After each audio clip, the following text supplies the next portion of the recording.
It was one of those mornings where everything felt like it was running on fumes. The kind of day where the coffee's gone cold before you even take your first sip, and the air inside the terminal hums with that low, restless buzz of people trying to outrun their own stress. Midland Regional Airport wasn't huge, nothing like the giant hubs with endless corridors and moving walkways. But on this particular Tuesday, it might as well have been the busiest place on Earth. Flights were stacking up like dominoes. A patch of fog earlier that morning had delayed arrivals, and now departures were paying the price. Passengers crowded around departure boards, eyes darting between gate numbers and the clock. Kids whined, suitcases bumped into ankles, and somewhere near Gate 9, a man in a wrinkled suit was loudly arguing with an agent about his missed connection. The whole place felt like it was holding its breath, and then there was her. She came through the sliding doors at a near sprint, her coat flapping behind her, one hand clutching a leather tote that looked like it had seen a decade of commutes. Her hair was slightly messy from the wind outside, and there was a quiet urgency in the way she moved, like someone who knew exactly where she needed to be and exactly how little time she had left to get there. She didn't stop to check the board. She didn't pause to catch her breath. She just headed straight for Terminal B, weaving through the crowd with the kind of focus that only comes when you're racing against something bigger than a schedule. Her Flight 218 to Chicago was listed as boarding final call. She checked her watch. 10 minutes past the official cutoff. Not ideal, but not unheard of. She'd made tighter connections before. Besides, this wasn't just any trip. Back home, her mother had been admitted to the hospital the night before with a sudden spike in blood pressure. The doctor said it wasn't critical, but at her age, anything could tip the scale. She needed to be there. Not tomorrow. Not as soon as possible. Now. She reached Gate 12 just as the last passenger disappeared down the jet bridge. The door hadn't closed yet. Hope flickered in her chest. But standing in front of it, arms crossed and jaw set like a sentry at a fortress, was a man in a crisp airport manager's uniform. He looked to be in his late 40s with a name tag that read Carl and eyes that had clearly seen too many people try to bend the rules. He spotted her the second she approached. "Gates closed," he said before she could even speak. His voice was firm, practiced, the kind of tone used to shut down conversations before they started. "I know I'm late," she said quickly, stepping closer. "But my flight hasn't pushed back yet." "I can still make it," he shook his head. "Final boarding call was 5 minutes ago. Policy's clear, no exceptions." She didn't raise her voice. Didn't argue. Just looked him in the eye and said, "My mom's in the hospital. I'm trying to get to her." For a split second, something in his expression wavered, but then it hardened again. Maybe he'd heard that line too many times. Maybe he genuinely believed that sticking to the rule kept the whole machine running. Either way, he didn't budge. "I'm sorry," he said, though it didn't sound like he meant it. "But if I let you on, I'd have to let everyone on. It's not fair to the passengers who were on time." She nodded slowly, didn't beg, didn't curse. Just took a small step back, her shoulders sinking just enough to show the weight of the moment. Behind her, the jet bridge retracted with a soft mechanical sigh. The plane began to taxi away. She stood there for a few seconds, watching it go. Then she turned, walked to a nearby bench, and sat down. She pulled out her phone, typed a quick message to her sister. Missed the flight. Getting the next one in, and took a deep breath. Outside, the sky was clearing. The fog was gone. But inside, the disappointment sat heavy. What Carl didn't know, what no one at the airport knew, was that the woman he'd just turned away wasn't just another frustrated traveler. She was the newly appointed regional director of airport operations for the entire Midland network. Her official start date wasn't for another week, and she'd chosen to fly in early under the radar to see how things really worked on the ground before stepping into her new role. No fanfare, no advance notice. Just her, a ticket, and a plan to observe. She'd wanted to see the truth, the unfiltered, unpolished reality of daily operations. And in the last 10 minutes, she'd seen plenty. As she sat on that bench, she watched Carl stride back to his desk, already barking orders at a young gate agent who dared to let a stroller through security without proper tagging. She noticed how other staff members seemed to tense up when he walked by, how passengers hesitated before asking questions, how the whole gate area, once buzzing with last-minute energy, now felt quiet, almost subdued. She didn't pull out a notebook or start typing furious notes into her phone. She just watched, listened, absorbed. Later that afternoon, after rebooking her flight for the next day, she checked into a modest hotel near the airport. Not the fancy chain the company usually booked for executives, but a quiet place with clean rooms and a view of the runway. She ordered room service, called her mom, who was doing better, thank goodness, and then sat by the window, watching planes take off and land under the fading orange sky. She thought about Carl, not with anger, but with curiosity. He wasn't a bad man. He was just stuck in a system that rewarded rigidity over compassion, efficiency over humanity. And maybe, just maybe, he didn't even realize it. She knew her job wouldn't be about firing people or shaking things up with dramatic speeches. It would be about helping people like Carl remember why they started doing this work in the first place. Not to enforce rules, but to help people get where they need to go, especially when it matters most, but all of that was for tomorrow. For now, she let the exhaustion settle in. She'd missed her flight, but in a strange way, she'd arrived exactly when she needed to. The next morning, she woke before sunrise. Not because of an alarm, but because her mind was already moving, quietly, steadily, like a train that had found its track. She showered, dressed in the same simple clothes as yesterday. Dark slacks, a soft gray sweater, flat shoes that wouldn't draw attention, and walked back to the airport before the rush began. This time, she didn't head for a gate. She didn't check a departure board.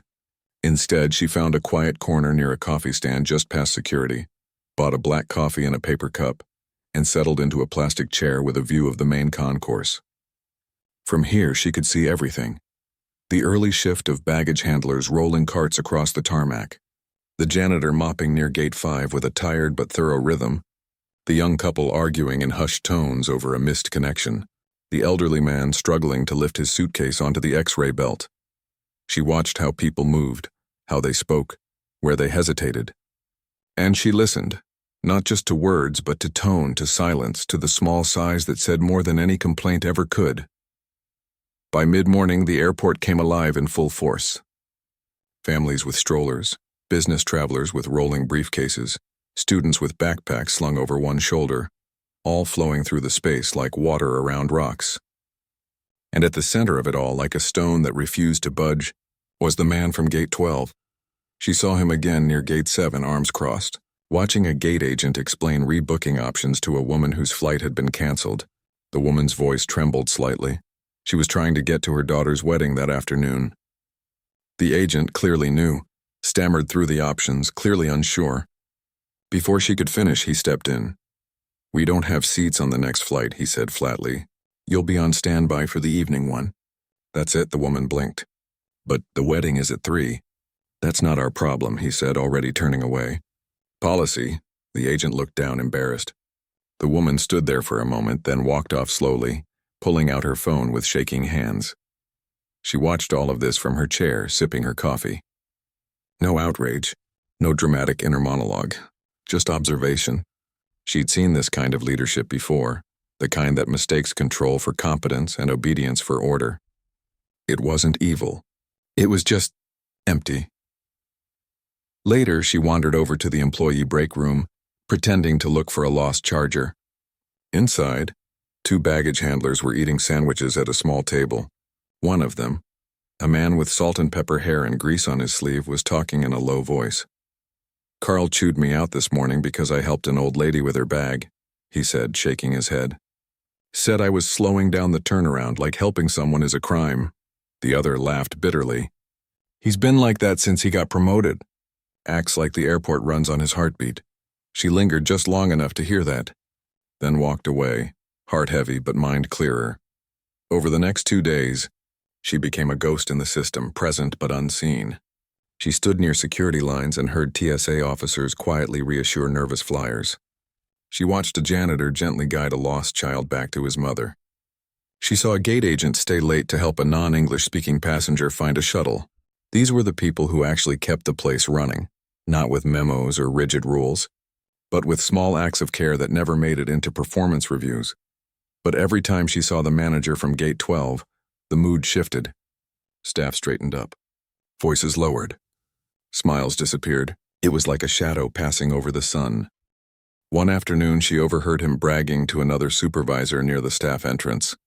"Had some woman yesterday trying to talk her way onto a closed flight," he said, smirking. "Said her mom was sick, classic. I told her rules are rules, didn't even flinch." His colleague chuckled. "Good. We can't have people thinking they can just show up whenever they want." She kept walking, eyes forward, but her stomach tightened. Not because she was offended, she'd faced far worse in her career, but because she realized something important. He didn't see people. He saw problems to be managed, variables to be controlled, and that mindset wasn't just hurting passengers, it was poisoning the whole culture. That evening, she sat in her hotel room again, this time with a legal pad on her lap. She didn't write bullet points or corporate jargon. She wrote down moments in a janitor helped lost kid without being asked. Gate agent stayed 20 mins past shift to rebook family. Carl shut down new hire for offering water to delayed passengers. She wasn't collecting evidence to punish anyone. She was mapping the soul of the place, the parts that worked, and the parts that were quietly breaking. On the third morning, she returned to the airport one last time before her rescheduled flight. This time she didn't hide. She walked openly, making eye contact, nodding at staff, saying thank you to the woman who handed her a boarding pass. She wanted them to feel seen, even if they didn't know why. Near the food court, she passed a group of ramp workers on break. One of them recognized her from the other day and gave a small wave. She smiled back. "Rough morning?" she asked. He sighed. "Always is when Carl's on duty. Feels like we're walking on eggshells." She didn't offer solutions, didn't promise change. Just said, "I hear you." And for the first time in days, she saw something flicker in his eyes, not hope exactly, but relief. Like someone had finally noticed the weight they'd been carrying. As she headed to her gate, this time with plenty of time to spare, she passed gate 12 again. The same spot where it had all started. A different agent was working now, younger, smiling as she helped an elderly couple with their boarding passes. The energy was lighter, calmer. She paused for just a second, then kept walking. She still hadn't shown her ID, still hadn't revealed who she was. But she didn't need to. The truth was already written in the faces of the people who worked here, the ones who showed up not because they had to, but because they cared. And that she knew was where real change would begin. Not with memos or mandates, but with restoring dignity to the people who made this place function. One quiet act of kindness at a time. Her plane boarded smoothly. No drama, no last-minute sprints, just a calm walk down the jet bridge, a polite hello to the flight attendant, and a window seat with a view of the runway. As the engines hummed to life, she looked out at the terminal one last time. Somewhere inside, a manager was still enforcing rules like armor, but somewhere else, a janitor was helping a lost traveler. A gate agent was bending the schedule to reunite a family. A baggage handler was carrying an extra bag without being asked. Those were the stories that mattered, and soon, very soon, she'd make sure they were the ones being told. Friday morning arrived with a different kind of tension in the air. Not the usual pre-flight rush or the low hum of travelers dragging suitcases, but something quieter, sharper. Word had spread fast. There was a surprise all-staff meeting at 10 o'clock in the main conference room. No one knew why. No warning, no agenda. Just a short email that read, "Mandatory attendance. Regional leadership present." That alone was enough to make people nervous. In airport culture, surprise meetings rarely meant good news. Usually it was layoffs, policy changes, or another round of budget cuts disguised as streamlining. Staff trickled in early, some still in uniform, others clutching coffee cups like lifelines. They exchanged glances, whispered guesses, tried to read each other's faces for clues.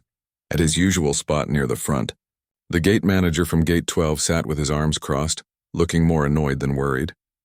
He'd been in this business long enough to know that leadership changes came and went, and none of them ever stayed long enough to understand how things really worked on the ground.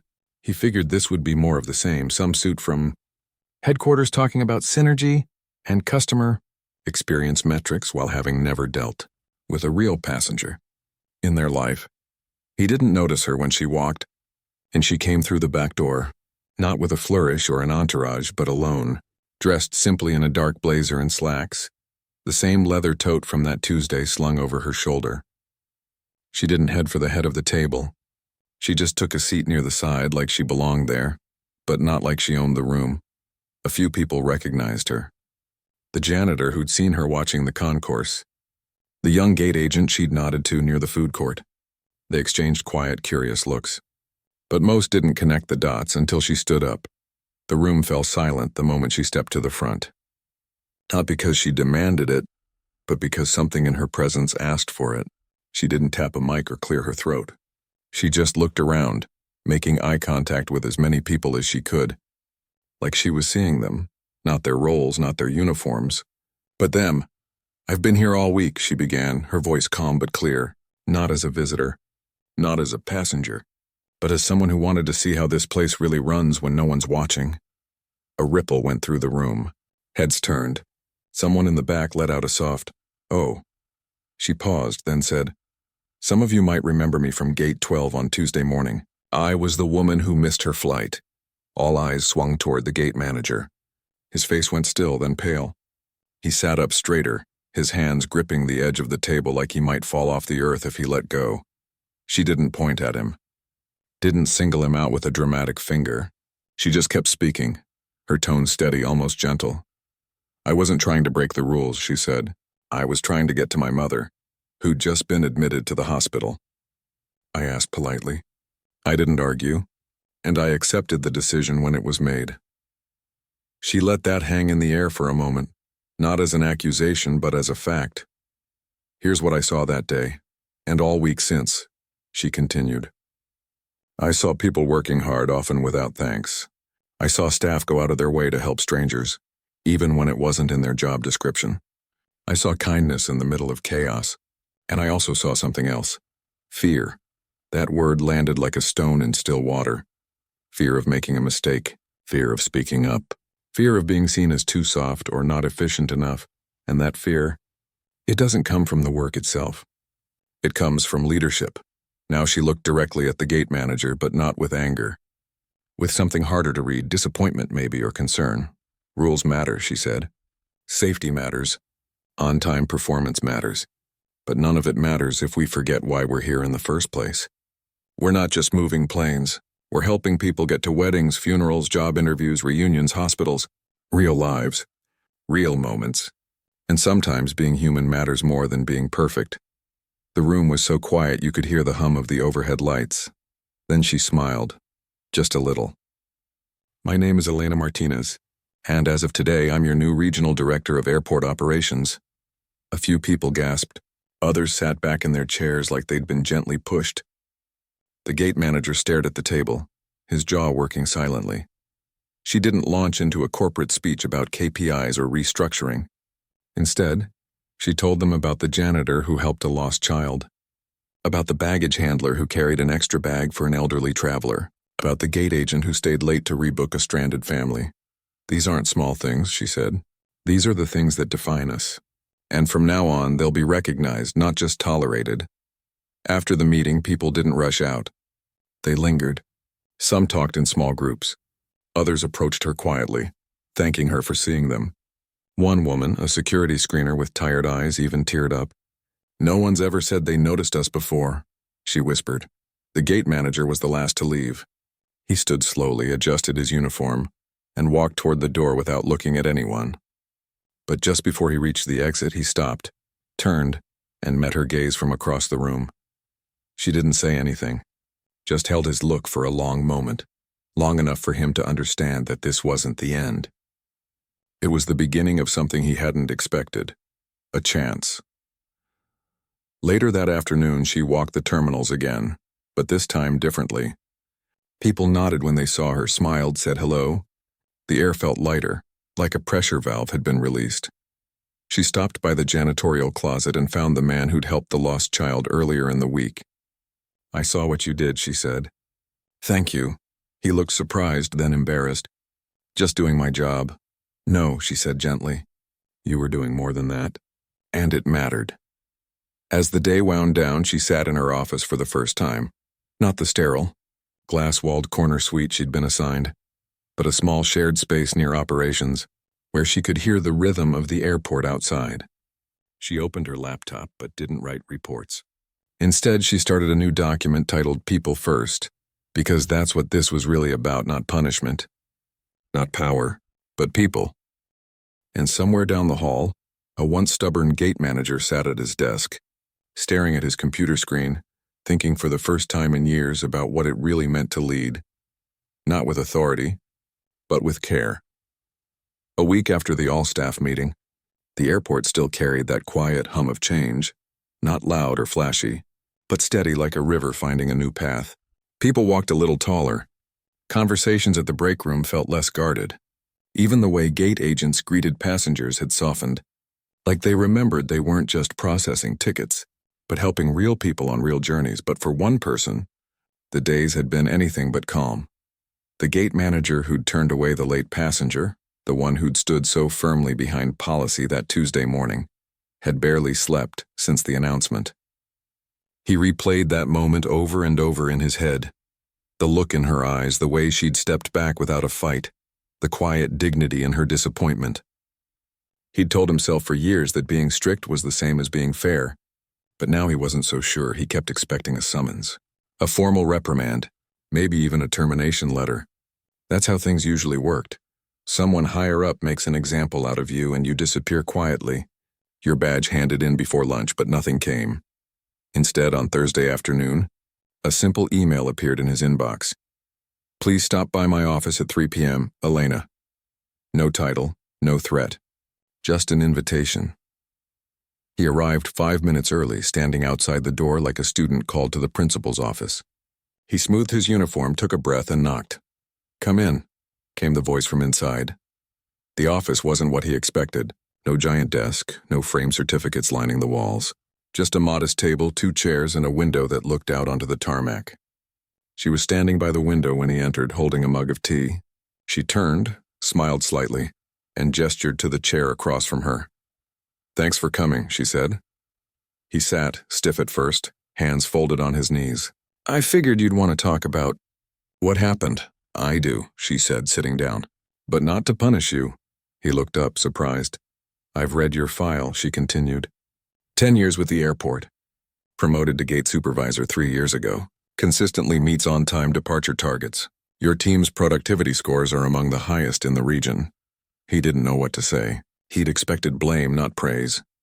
But, she added gently, your passenger satisfaction ratings are among the lowest, and in staff surveys your team consistently reports high stress and low morale. He looked down. I thought keeping things running smoothly was the priority. It is, she said. But smooth doesn't have to mean cold. Efficient doesn't have to mean unkind. She leaned forward slightly. When I missed my flight, you saw a rule breaker. And maybe in your mind you were protecting the system, but I wasn't trying to game the system. I was trying to get to my mom after a health scare. And in that moment, what I needed wasn't a policy lecture. I needed a human being. He swallowed hard. I didn't know. I know you didn't, she said. And that's the point. Leadership isn't just about knowing the rules. It's about seeing the people behind them. She paused, letting that settle. I'm not here to fire you, she said. I'm here to ask you something. Do you want to keep leading? Because if you do, it has to be different. He looked up, confused. Different how? There's a leadership development program we're rolling out next month, she said. Focuses on emotional intelligence, conflict resolution, service recovery, how to make tough calls without losing your humanity. It's not punishment. It's an investment. He was quiet for a long time. Outside, a plane taxied past, its engines rumbling softly. I've been doing this job the same way for years, he finally said. I thought I was doing the right thing. Maybe you were, she said. But the right thing changes when the people change. And our people, both passengers and staff, deserve leaders who can adapt. He nodded slowly. Then, for the first time in a long time, he asked a question instead of giving an answer. What if I'm not good at that stuff? The emotional part? She smiled. Nobody's born good at it. That's why we learn. He exhaled, shoulders dropping just a little.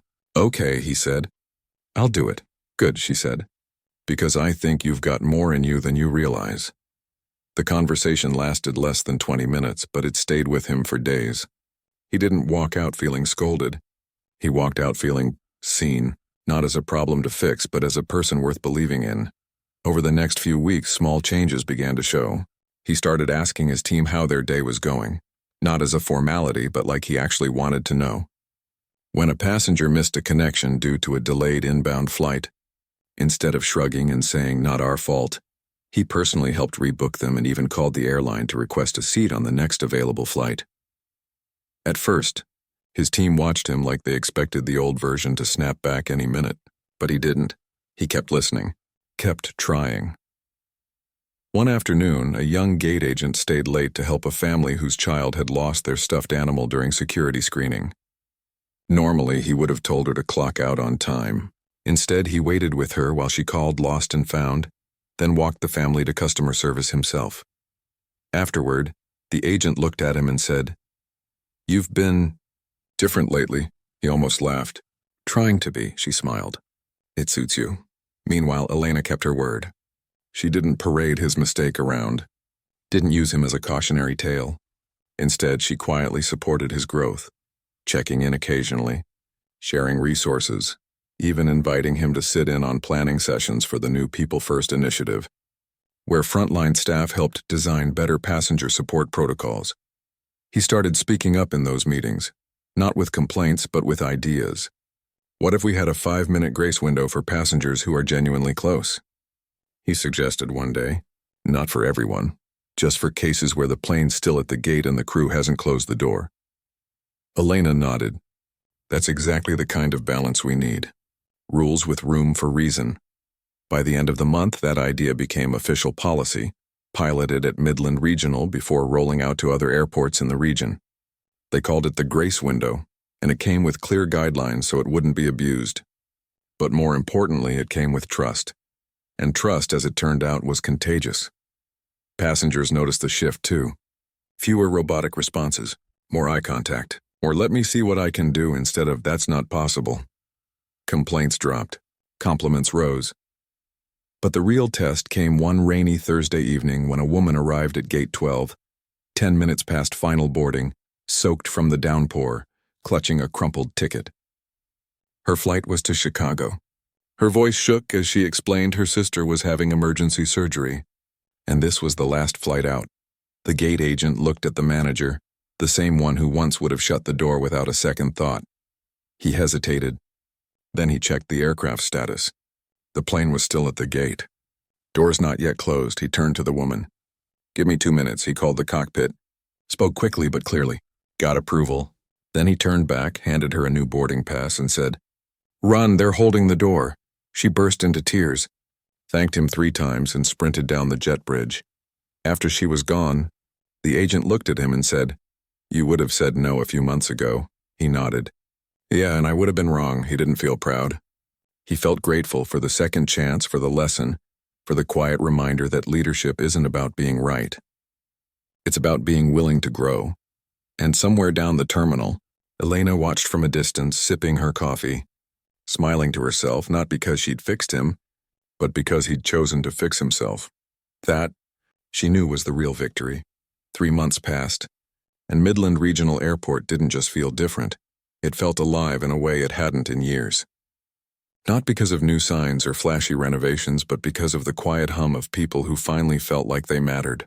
You could hear it in the way gate agents greeted passengers by name when they recognized them from earlier flights.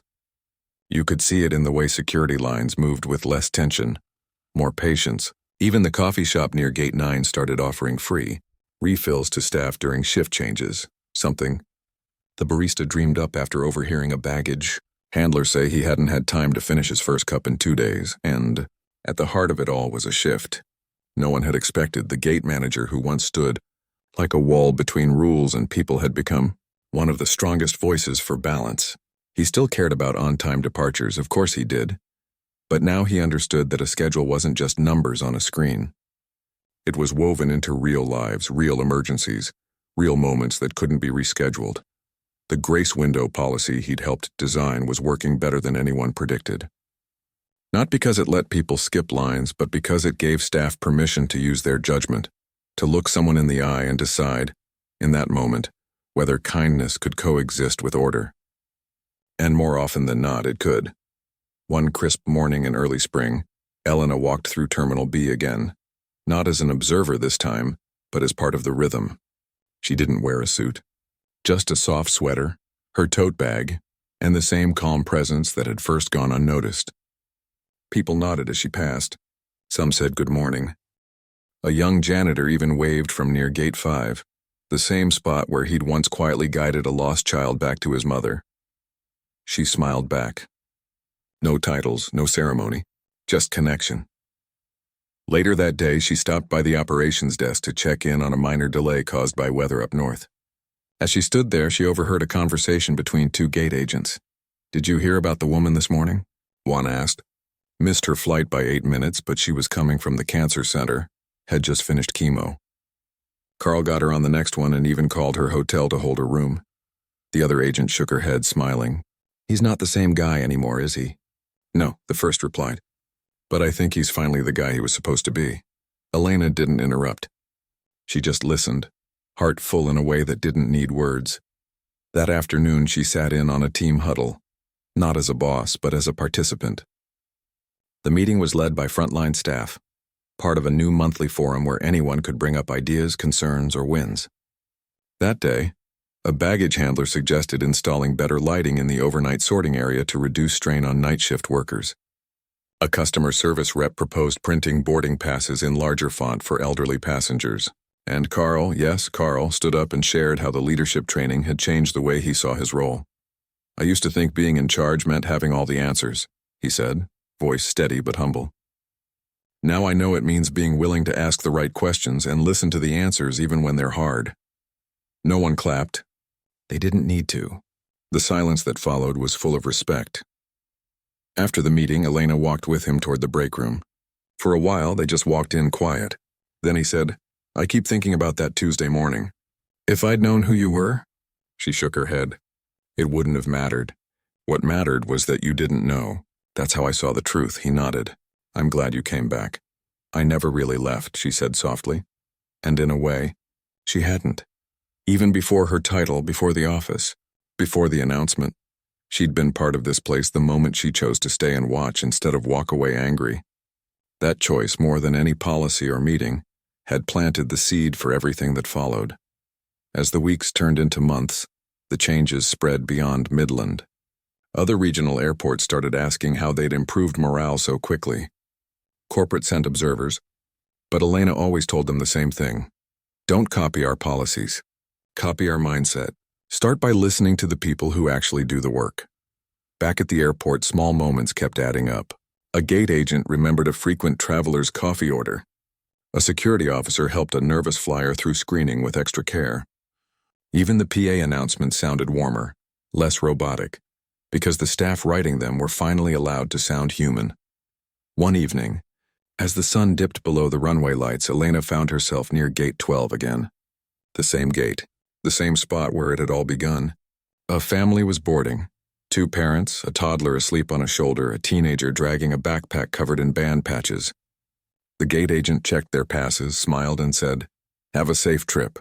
Until Chicago, we said hi." Elena leaned against a nearby pillar, watching. No one noticed her, and that was fine. She thought about her mom, now home and recovering, who'd laughed when she heard the story. "So you got turned away," her mom had said, "and ended up fixing the whole place?" "Not me," Elena had replied. "All of us, because that was the truth." This wasn't a story about one person stepping in to save the day. It was about what happens when people are given the space to be better, not because they're punished, but because they're believed in.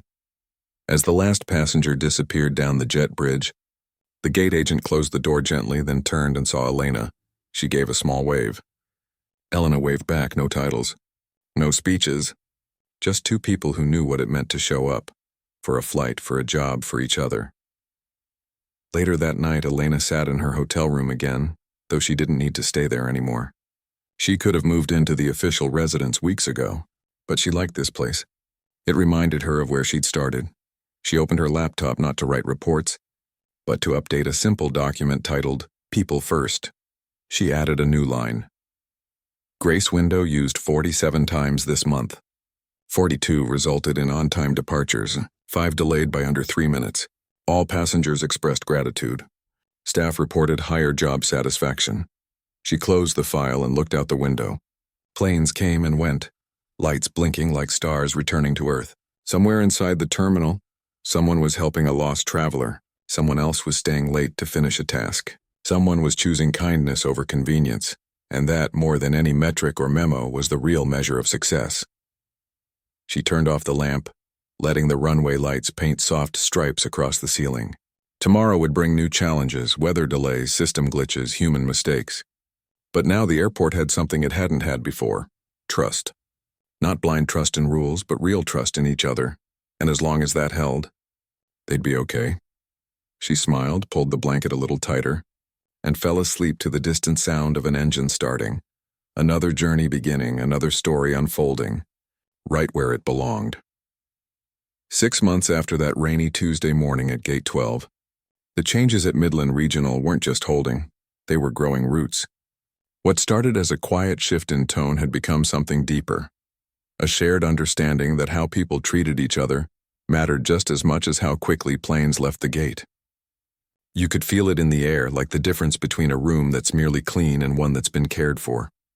Elena still walked the terminals most days, not out of obligation, but because she missed the pulse of the place when she stayed in her office too long. She'd learned early on that leadership wasn't about being above the work. It was about staying close enough to hear the heartbeat of it. And lately, that heartbeat had a steady, hopeful rhythm.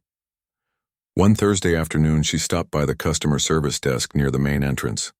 A young woman was helping an elderly man rebook a flight after his original one was canceled due to mechanical issues.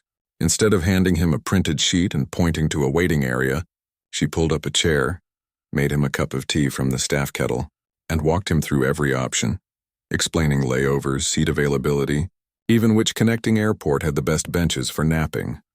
Elena lingered just out of earshot, watching. When the man finally stood, patting the agent's hand and saying, "You've been a godsend." "Dear," the agent simply smiled and said, "Just glad I could help." Later, Elena asked her how she knew to do all that. The woman shrugged. "Nobody taught me. But I remember how lost my grandpa looked the first time he flew alone after my grandma passed. I just didn't want anyone to feel that way here. That was it, the whole secret, really." People weren't following a script. They were bringing their own humanity to work, and finally being allowed to let it show.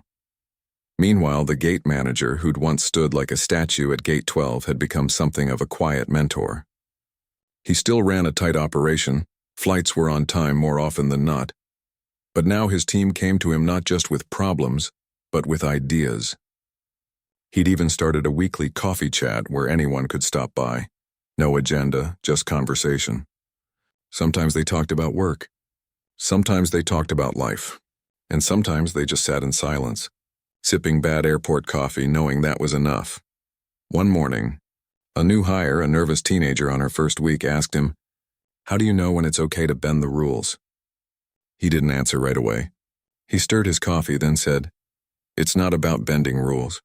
It's about understanding why they exist and whether in that moment following them blindly helps or hurts someone."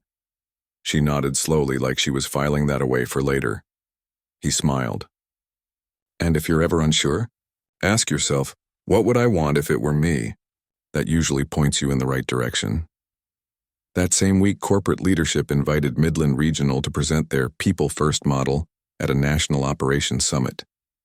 Most expected Elena to take the stage, but when the day came, she stepped aside and let the frontline staff tell their own stories.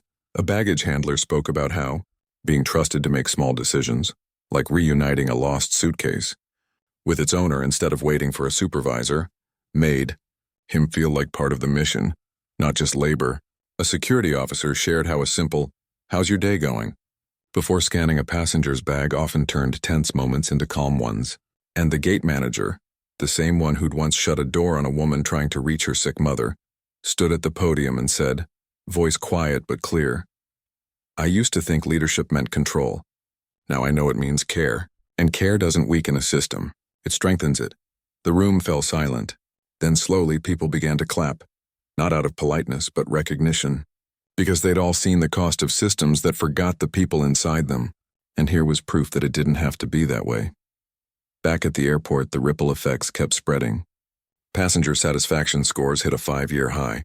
Staff turnover dropped by nearly 40%. Even the local newspaper ran a small feature titled, "The Airport That Learned to Listen." But the real victories weren't in the numbers. They were in the moments no report could capture.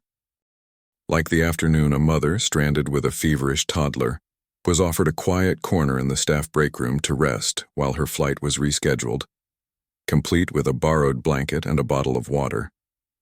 Or the time a veteran, disoriented after a long flight, was gently walked to ground transportation by a ramp agent who recognized the look of someone overwhelmed by too much noise, too fast. And then there was the day Elena passed Gate 12 and saw something that made her pause. A woman, mid-40s, tired eyes clutching a hospital bracelet on her wrist, was speaking urgently to the gate agent. Her flight had just closed. She'd been delayed at the clinic, getting last-minute test results. Her voice trembled as she explained she needed to get home. Her daughter was waiting. The agent checked the aircraft status. Door still open. Plane hadn't pushed back. Without hesitation, she picked up the radio. "Cockpit, this is Gate 12. We have a late passenger with a verified medical situation. Requesting a brief hold, a pause. Then approved. Send her down." The woman burst into tears. The agent handed her a fresh boarding pass and said, "Go, they're waiting." As the woman hurried down the jet bridge, the agent turned and saw Elena watching from a few feet away. She didn't say anything. Just gave a small knowing nod. Elena nodded back. No words were needed. They both understood. This wasn't just policy in action. It was people choosing again and again to see each other. Later that evening, Elena sat in her office, not the corporate one, but the small shared space near operations that still had a coffee stain on the corner of the desk and a framed photo of the team's first people first huddle taped to the wall. She opened an email from corporate headquarters. Subject line, "Proposal. Expand Midland model to all regional airports." She read it carefully.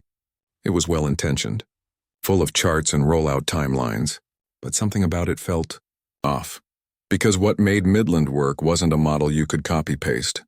It wasn't a training module or a checklist.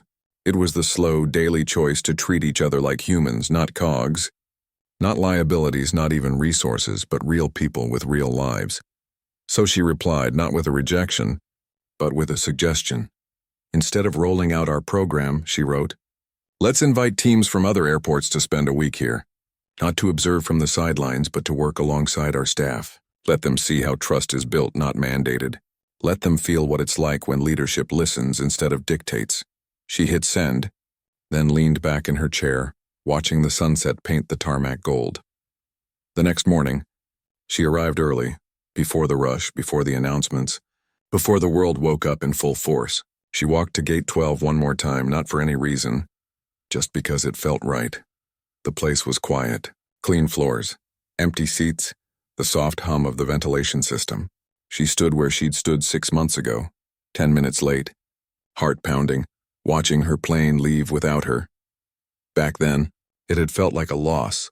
Now she knew it had been a gift, because that moment, small, painful, ordinary, had cracked something open, not just in the airport, but in the people who ran it.